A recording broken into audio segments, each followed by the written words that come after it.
Hello everyone. Once again, I welcome you all to our platform that is GK Today. And this is our daily current affairs quiz जहाँ पर हम daily basis पे most important 10 current affairs को detail में analyse करते हैं along with the static GK part and revision as well. तो आज है 23 जुलाई. लेट्स सी कि आज के हमारे मोस्ट इम्पॉर्टेंट 10 न्यूज़ कौन से हैं. So without taking any further time let's get started. The very first question is Recently, Operation Jal Rahat has been launched in which Indian state? आपको बताना है ऑपरेशन जल राहत रिसेंटली कहाँ पर लॉन्च हुआ है. The correct answer is A option, Assam. ठीक है, तो हुआ क्या है, असम में अभी रिसेंटली फ्लड आया था, बहुत ही भयानक टाइप का. एंड इस पर्पज़ के लिए इंडियन आर्मी ने लॉन्च कर दिया है ऑपरेशन जल राहत असम में, ताकि स्टेट गवर्नमेंट को हेल्प कर सकें वो in flood rescue and relief operations. ठीक है, तो इस ऑपरेशन को कैरी आउट किया जा रहा है in coordination with NDRF and SDRF, क्योंकि यहाँ पर सीवियर फ्लड्स ने काफ़ी ज़्यादा अपर असम वाले एरियाज़ को इफ़ेक्ट किया है. ठीक है, एंड जो यहाँ पर बुरे तरीके से हिट डिस्ट्रिक्ट्स थे वो कौन कौन से हैं, लाइक फॉर एग्जांपल शिव सागर यहाँ का और जोरहट वगैरह. ठीक है, तो as per the Assam state disaster management authority, in floods की वजह से 8 डिस्ट्रिक्ट्स को इफ़ेक्ट पड़ा है. 57,000 लोग इससे इफेक्टेड हुए हैं. 298 विलेजेस यहाँ पर प्रभावित हुए इससे, एंड 3,874 हेक्टेयर्स ऑफ क्रॉपलैंड कहीं ना कहीं ख़राब हुई है इस फ्लड की वजह से. ठीक है, तो ऑपरेशन जल राहत इंडियन आर्मी ने लॉन्च कर दिया है असम में, ताकि जो भी यहाँ पर फ्लड इफेक्टेड एरियाज़ हैं वहाँ पर वो अपनी हेल्प पहुँचा सकें. ठीक है, डू रिमेंबर, इसको इंडियन आर्मी ने ही लॉन्च किया है. ठीक है, तो इंडियन आर्मी की फॉर्मेशन कब हुई थी, बाय द वे 1947 में. एंड इंडियन आर्मी का हेडक्वार्टर्स कहाँ पर है, न्यू दिल्ली में. इनका मोटो है सर्विस बिफोर सेल्फ. ओके, और एनडीआरएफ के बारे में बात करेंगे तो फुल फॉर्म क्या है, national disaster response force. NDRF India की सेंट्रल पैरामिलिट्री फोर्स है जो डिज़ास्टर रिस्पांस करती है. एंड इसकी फॉर्मेशन कब हुई थी, 2006 में हुई थी. इनके पास स्पेशलाइज्ड रेस्क्यू टीम्स और इक्विपमेंट्स होते हैं डिज़ास्टर से निपटने के लिए. ओके, तो A option is the right answer, that is Assam. पिछले दिनों हमने ऑपरेशन अमिस्ताद के बारे में बात की थी. जितने भी ऑपरेशंस इस तरह से होते हैं ना, आपको याद रखना चाहिए कि वो किस पर्पस के लिए लॉन्च किए जा रहे हैं. ऑपरेशन अमिस्ताद इंडियन गवर्नमेंट ने लॉन्च किया था वेनेजुएला कंट्री की हेल्प के लिए. ठीक है, रीज़न क्या था, वेनेजुएला में अभी रिसेंटली अर्थक्वेक आया था, ट्विन अर्थक्वेक बेसिकली, बहुत ही हाई मैग्नीट्यूड का, लगभग 7.4 इसका मैग्नीट्यूड था. ठीक है, तो इस वजह से वेनेजुएला में बहुत भारी तबाही हुई.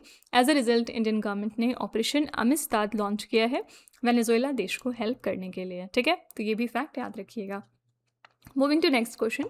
Kolleru wild life sanctuary is located in which Indian state? Kolleru wild life sanctuary कहाँ पर है, इसकी लोकेशन है आंध्र प्रदेश. ठीक है, तो रिसेंटली किस वजह से ये वाइल्ड लाइफ सेंचुरी न्यूज़ में आ गई, क्योंकि supreme court appointed central empowered committee ने रिसेंटली कुछ डायरेक्शंस इशू किए हैं आंध्र प्रदेश गवर्नमेंट को regarding illegal fish Pond's and environmental degradation, जो कि देखा जा रहा है कोलेरू वाइल्ड लाइफ सेंचुरी में. ठीक है, तो ये आंध्र प्रदेश के वेस्टर्न गोदावरी और कृष्णा डिस्ट्रिक्ट्स में लोकेटेड है. इसको 1999 में इस्टेब्लिश किया गया था under the wild life protection act of 1972. ये सेंचुरी प्रोटेक्ट करती है कोलेरू लेक के कुछ हिस्से को. साथ ही ये एक रामसर साइट है, 2002 में ये रामसर साइट बना था. साथ ही एक इम्पॉर्टेंट वेटलैंड इकोसिस्टम भी है. ठीक है, तो कोई भी ऐसी सेंचुरीज अगर चर्चे में आ जाती हैं तो फिर आपको उसकी लोकेशन याद रखनी होती है. The location is Andhra Pradesh. Right, ये जो सेंट्रल एम्पावरमेंट कमेटी की हमने बात करी है, असल में ये कमेटी सुप्रीम कोर्ट का एक एक्सपर्ट पैनल होता है जो एनवायरनमेंट केसेस में एडवाइस करते हैं. इनका मेन पर्पस है एनवायरनमेंट प्रोटेक्शन और सस्टेनेबल डेवलपमेंट को बैलेंस करना. ठीक है, तो कई बार ये इलीगल एक्टिविटीज़ जैसे कि फॉरेस्ट इंक्रोचमेंट पर एक्शंस भी रिकमेंड करते हैं. फाइन, यहाँ पर हमने वाइल्ड लाइफ प्रोटेक्शन एक्ट की बात की है, तो ये 1972 में भारत का मेन लॉ बना वाइल्ड लाइफ के कंजर्वेशन के लिए. इस एक्ट से प्रोटेक्टेड एरियाज जैसे कि सैंक्चुरीज, नेशनल पार्क्स वगैरह लीगली डिक्लेयर किए गए. ओके, तो A option is the correct answer, Andhra Pradesh. Andhra Pradesh के बारे में कोई एक करंट अफेयर्स अगर हम रिवाइज करें तो यहाँ पर अभी इसकी परमानेंट कैपिटल बन चुकी है अमरावती. पहले यहाँ पर 3 कैपिटल सिस्टम था, बट फाइनली अब यहाँ पर सिर्फ एक कैपिटल रहेगी और उसका नाम है अमरावती. ओके, इसी के साथ चलिए हम थोड़े से प्लेसेस के लोकेशंस देख लेते हैं. मैं आपको बार बार कहती हूँ कि कोई भी माउंटेन, टेम्पल या कोई भी इस तरह से जगह अगर न्यूज़ में आ जाती है ना, तो आपको लोकेशन फिर याद रखनी होती है फॉर फ्यूचर. तो चलिए हम कुछ प्लेसेस रिवाइज कर लेते हैं. फर्स्ट है Tristan da Cunha, that was recently seen in the news, is located in which ocean? ये कौन से ओशन पर है? The answer is Atlantic ocean. Raisen fort that was recently seen in the news is located in which country, ये fort आपको मिलेगा मध्य प्रदेश में। Next है Beaufort castle that was recently seen in the news is located in which country, it lies in Lebanon. Next है Piton de la Fournaise volcano that was recently seen in the news is located in which ocean, ये Indian Ocean में है। Lake Laach that was recently seen in the news is located in which country, ये lake आपको Germany में देखने को मिलेगी। अब किस वजह से न्यूज़ में है, ये ऑलरेडी हम पहले के सेशंस में डिस्कस कर चुके हैं, ठीक है, लेकिन आपके वनडे एग्जाम्स में ज़्यादातर आपसे इस तरह से लोकेशन पूछी जाती है, तो इसलिए हम इसको बार बार रिवाइज करते हैं। ओके, नेक्स्ट है San Andreas fault that was recently seen in the news is located in which country, ये है यूएस में। एंड लास्ट है Vera C Rubin observatory that was recently seen in the news is located in which country, ये है चिले country में। Fine, तो ये हमारे कुछ प्लेसेस हो गए जो फॉर सम रीजन न्यूज़ में थे। ओके, क्वेश्चन नंबर 3 है India's first immersive language museum, museum of word Shabdalok जिसको हम कहते हैं, it has been established in which city. कोई भी चीज़ अगर इंडिया में पहली बार हो रही है तो वो क्वेश्चन इटसेल्फ बहुत इंपॉर्टेंट है। एंड ये जो शब्दलोक है ना, रिसेंटली हमने इसको इस्टेब्लिश कर दिया है कोलकाता में, ठीक है। तो ये इंडिया का पहला ऐसा इमर्सिव लैंग्वेज म्यूजियम है जिसको हमने इनॉग्रेट किया है कोलकाता के नेशनल लाइब्रेरी में। इसको डेवलप किया है नेशनल लाइब्रेरी ने under the union ministry of culture. इसमें इंडिया के लिंग्विस्टिक हेरिटेज को शोकेस किया गया through interactive technology driven exhibits. तो इस म्यूजियम में टोटल 9 गैलरीज फीचर की गई हैं जो कि हाईलाइट करती हैं कि किस तरह से इंडियन लैंग्वेजेस एवोल्यूट हुई हैं, उनके स्क्रिप्ट्स किस तरह से जनरेट हुई एंड लिटरेचर वगैरह। साथ ही ये सेलिब्रेट करता है इंडिया के 22 ऑफिशियल लैंग्वेजेस को which traces their journey from oral traditions and ancient manuscripts to modern digital text. Okay, तो बस आपको ये याद रखना है कि इंडिया का जो पहला इमर्सिव लैंग्वेज म्यूजियम है उसका नाम क्या है, ठीक है, उसका नाम है शब्दलोक। एंड इसको हमने कहाँ पर इस्टेब्लिश किया है, the answer is Kolkata. Okay, do remember India की 22 ऑफिशियल लैंग्वेजेस हैं। एंड अगर हम बात करेंगे नेशनल लाइब्रेरी कोलकाता की, तो ये इंडिया की सबसे बड़ी पब्लिक लाइब्रेरी है। 1836 में इसकी फॉर्मेशन हुई थी एंड ये लाइब्रेरी मिनिस्ट्री ऑफ कल्चर के अंतर्गत काम करती है। ओके, एंड ये जो हमारी 22 ऑफिशियल लैंग्वेजेस हैं ना, ये हमारे कॉन्स्टिट्यूशन के 8th शेड्यूल में दी हुई हैं। और हिंदी और इंग्लिश जो हम सबसे ज़्यादा यूज़ करते हैं, ये दोनों ही इंडिया की ऑफिशियल लैंग्वेजेस में शामिल हैं। Okay, so here the right answer is D option Kolkata. अब वेस्ट बंगाल के बारे में अगर हम एक करंट अफेयर्स देखें पिछला, तो वेस्ट बंगाल ने नेवा को अडॉप्ट कर लिया है, मींस नेशनल ई विधान एप्लीकेशन को इन्होंने अपने यहाँ पर अडॉप्ट कर लिया। इसके अलावा रिसेंटली वेस्ट बंगाल में इलेक्शंस हुए थे। ममता बनर्जी पहले यहाँ पर चीफ मिनिस्टर थी, लेकिन अब इनको रिप्लेस कर दिया है मिस्टर शुवेंदु अधिकारी ने, ठीक है। शुवेंदु अधिकारी बन गए हैं नए chief minister West Bengal state के लिए। क्वेश्चन नंबर 4 है कला संस्कृति विकास योजना is implemented by which ministry. आपको बताना है ये जो स्कीम है ये कौन सी मिनिस्ट्री इम्प्लीमेंट करती है। The answer is ministry of culture, ठीक है। तो मिनिस्ट्री ऑफ कल्चर इम्प्लीमेंट करती है कला संस्कृति विकास योजना को। और बात करेंगे इस स्कीम की, तो ये एक सेंट्रल सेक्टर की स्कीम है जिसमें असिस्टेंस, फाइनेंशियल असिस्टेंस प्रोवाइड किया जाता है एलिजिबल कल्चरल ऑर्गेनाइजेशंस को और इंडिविजुअल आर्टिस्ट को, जैसे हमारी जो ट्राइबल और रूरल परफॉर्मिंग आर्टिस्ट हो गए, ठीक है। एंड ये जो फंड है कहाँ से आता है, fund are release from the consolidated fund of India through the annual union budget, ठीक है। इसके अलावा गवर्नमेंट प्रमोट करती है फोक एंड ट्राइबल कल्चर को थ्रू 7 जोनल कल्चरल सेंटर्स जो कि कहाँ कहाँ पर लोकेटेड हैं। So the centres lie in Patiala, Nagpur, Udaipur, Prayagraj, Kolkata, Dimapur and Thanjavur, ठीक है। तो कल्चरल और क्रिएटिव इकोनॉमी को फर्दर स्ट्रेंथन करने के लिए मिनिस्ट्री ने लॉन्च किया था रचनात्मक भारत इवेंट, जहां पर फोकस था हमारा capacity building, market access, innovation, digital enablement and institutional strengthening, ठीक है। तो बस इतना याद रखिएगा कि कला संस्कृति विकास योजना क्योंकि आजकल चर्चे में है, तो it is implemented by ministry of culture. Okay, ministry of culture ना इंडियन गवर्नमेंट का ही एक मिनिस्ट्री है जो देश की कल्चरल हेरिटेज को प्रमोट करती है। एंड ये जो हमारे आर्कियोलॉजिकल संसाधन हैं, कला हैं और संस्कृति है, उसके कंजर्वेशन के लिए रिस्पॉन्सिबल भी है। एंड इस मिनिस्ट्री के पास नेशनल आर्काइव्स ऑफ इंडिया जैसे संस्थान आते हैं, ठीक है। बात कर लेंगे कला संस्कृति विकास योजना की, तो याद रखिएगा कि इसका फंड कहाँ से आता है, कंसोलिडेटेड फंड ऑफ इंडिया से। Fine, so here the answer is A option, culture ministry. चलिए हम थोड़े स्कीम्स पे रिवाइज कर लेते हैं इसी के साथ। फर्स्ट है which state launch a breakfast and the milk scheme for the students up to class 12। तो ये ब्रेकफास्ट और मिल्क स्कीम रिसेंटली लॉन्च हुई है तेलंगाना में। Tex RAMPS scheme that was recently approved by the government is related to which sector, ये scheme related है textile sector के साथ। नेक्स्ट है which state government launch the go east initiative to boost industrial growth, the answer is Odisha. What is the primary objective of NALSA Samvad scheme, इसका main objective क्या है, to ensure access to the justice for marginalised tribal communities. Next है ship building financial assistance scheme is implemented by which ministry? So it is implemented by ministry of port, shipping and waterways.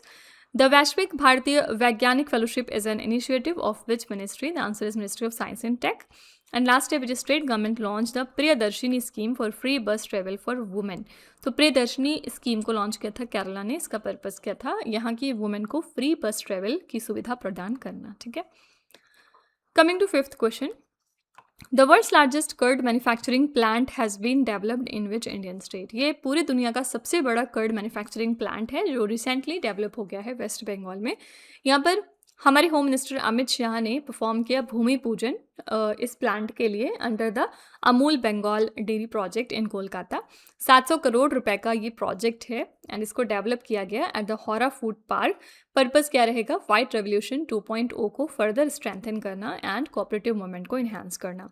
एक बार ये complete हो जाएगा ना तो ये plant जो है वो प्रोसेस कर सकता है 30 lakh litre of milk per day and इससे 10 lakh kgs of curd daily basis पर प्रोड्यूस होंगे एंड साथ ही कुछ कल्चर्ड डेयरी प्रोडक्ट्स भी इससे बनाए जाएंगे. जो फर्स्ट फेज़ है उसमें 10 लाख लीटर ऑफ मिल्क को फिलहाल प्रोसेस किया जाएगा डेली बेसिस पर, जिससे 1.2 lakh milk producing life stock को फ़ायदा पहुंचेगा और हमारे जो लाइफ स्टॉक रियरर्स हैं in the state of West Bengal. ठीक है. तो आपको याद रखना है दुनिया का सबसे बड़ा कर्ड मैन्युफैक्चरिंग प्लांट डेवलप हो रहा है वेस्ट बंगाल स्टेट में. ओके. जो वाइट रेवोल्यूशन है ना, इसने इंडिया को दुनिया का लार्जेस्ट मिल्क प्रोड्यूसर बना दिया था. And do remember milkman of India के नाम से हम किनको जानते हैं? This is doctor Verghese Kurien. ठीक है.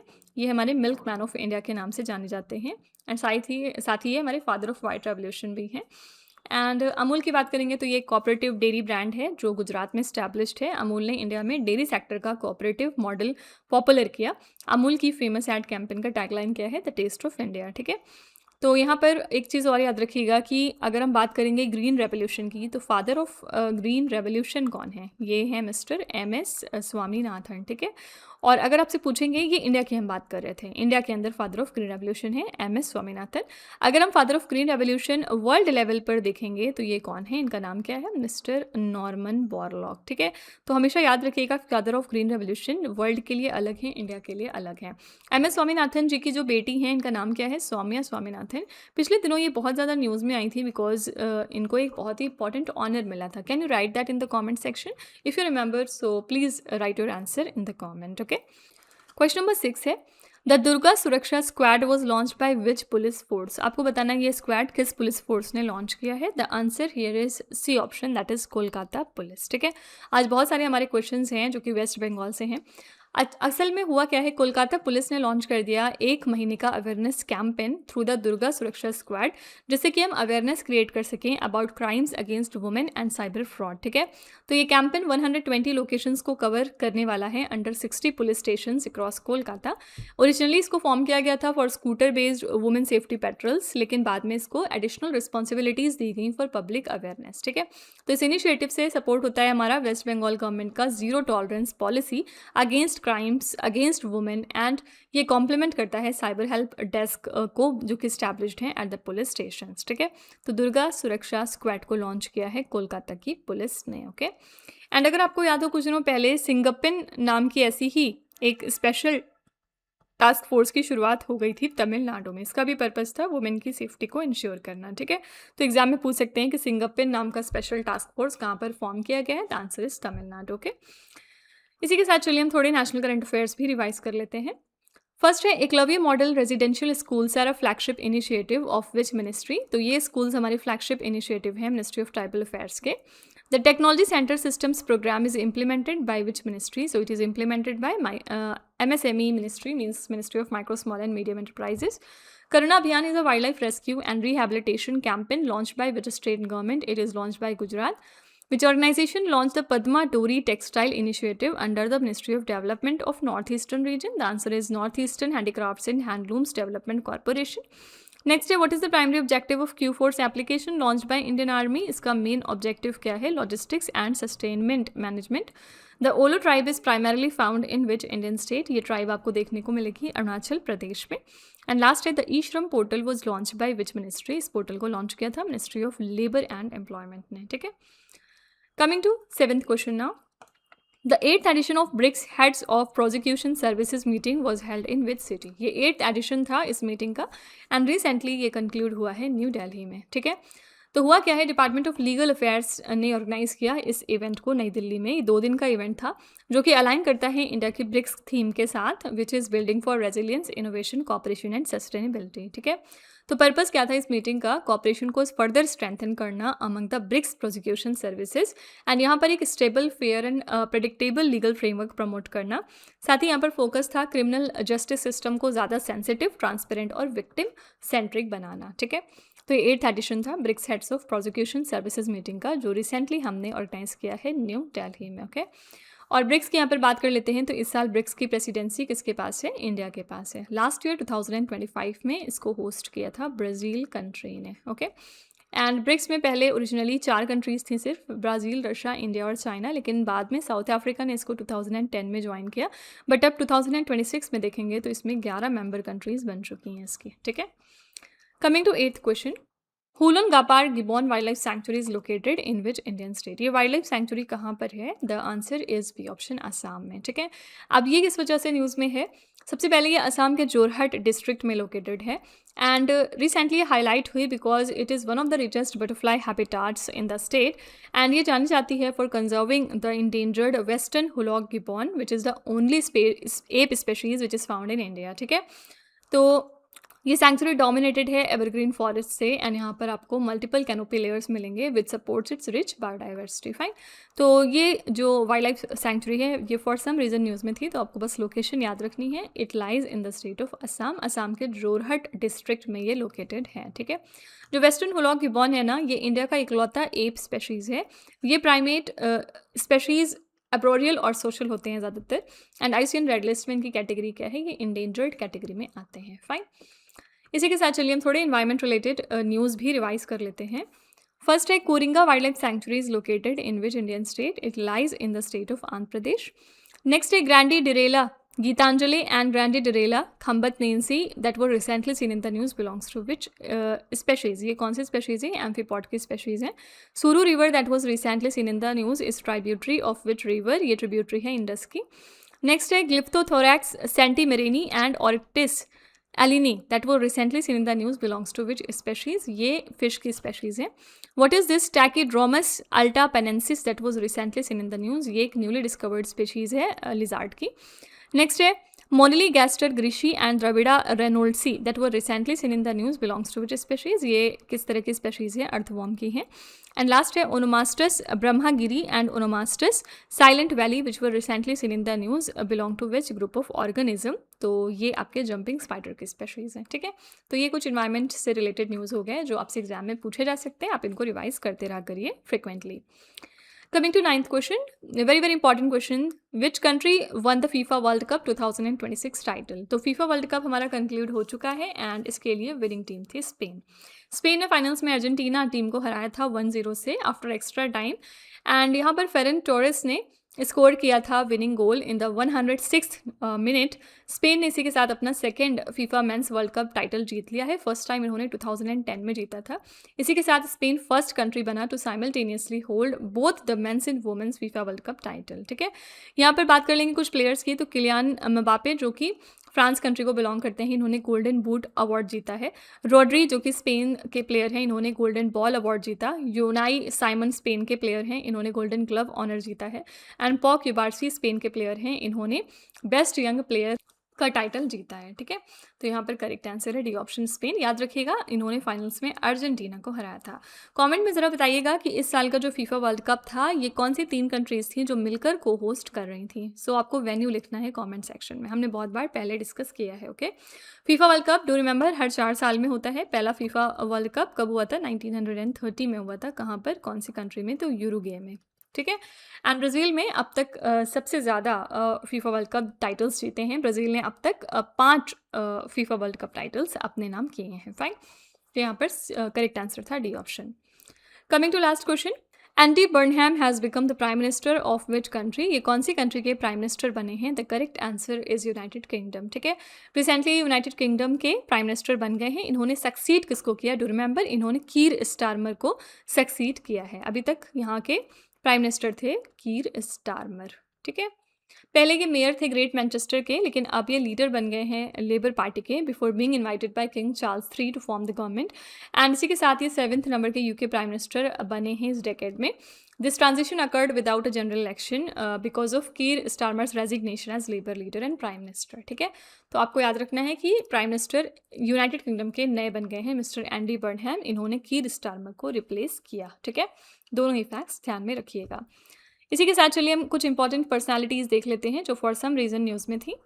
फर्स्ट है, who won the first prize in the YouTube short challenge category under the Badalta Bharat मेरा अनुभव कैंपेन। ये ऑनर दिया गया मंथन रोहित को। Who is the author of the book Bharat that is India reclaiming our real identity. ये किताब किसने लिखी? अभिजीत जुआग ने।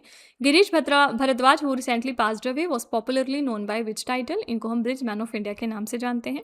Which organization won the gold prize for public outreach and communication at the India International Trade Fair 2025? ये honour मिला central board of indirect taxes and customs को।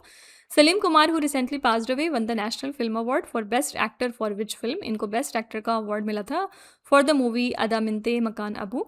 Who has been selected for the UTORNL governor's chair for quantum devices in the US? The answer is Deep Jariwala. Which organization under the Ministry of Culture won 2 Public Relations Society of India National Awards in 2025? This is National Council of Science Museum। ठीक है, तो ये कुछ personalities थी जो news में थी, तो इनको भी हमने रिवाइज कर लिया। तो यहाँ पर हमारा सेशन कंप्लीट होता है। लास्ट में हम लोग रिवीजन करते हैं एक दिन पहले के क्वेश्चंस का। तो लेट्स सी कि हमने कल कौन से क्वेश्चंस किए थे। कल हमने फर्स्ट क्वेश्चन किया था MS-60 Romeo Seahawk helicopter is developed by which country? ये हेलीकॉप्टर्स US ने डेवलप किए। India's first and deepest geothermal wells were commissioned in which state और the union territory? The answer is Ladakh. Where was the 4th edition of National Conference on Responsible Business Conduct 2026 held? ये event हुआ नई दिल्ली में। Anna Sagar Lake that was recently seen in the news is located in which Indian state? It lies in Rajasthan. Who has been appointed as the new chairperson of the National Commission for Minorities? इसके लिए हमारे नए chairperson बने हैं Harjeet Singh Grewal. International chess day हम कब मनाते हैं? It is celebrated every year on 20th of July. The World Artificial Intelligence Cooperation Organization WICO is headquartered in which city? इसका हेडक्वार्टर रखा गया है चाइना के शंघाई में। What is the name of the scheme launched by the government for redevelopment and modernization of railway stations across the Indian Railways network? This is Amrit Bharat Station Scheme. The 58th edition of International Chemistry Olympiad 2026 was held in which country? ये recently Uzbekistan में हुआ है। Who became the first Indian shuttler to win the Japan Open? This is PV Sindhu। ठीक है, तो कल हमने इन questions के बारे में डिटेल में बात की थी। अगर आप फर्दर इनकी डिटेलिंग जानना चाहते हैं ना, तो आप हमारा कल का लेक्चर ज़रूर रेफ़र करिएगा। वहाँ पर हमने बहुत ही डिटेल में इन क्वेश्चंस के बारे में डिस्कशन किया था। ओके, तो चलिए फिर आज की क्लास यहीं तक रखते हैं। कल अब हम मिलेंगे। In case you liked it तो please hit the like button and also don't forget to write your feedback in the comment section. Your feedback matters to us. आपका फीडबैक हमारे लिए बहुत ही इंपॉर्टेंट है, और अगर आपको इसमें इंप्रूवमेंट चाहते हैं, कोई सजेशन आपका है, तो आप वो भी कमेंट में जाके लिख सकते हैं। Definitely we will consider that. Okay, तो चलिए फिर कल मिलते हैं कल के सेशन में। Till then stay tuned. Thank you so much for watching. Also don't forget to like, share and subscribe our channel. With this Meenu Hatsana signing of.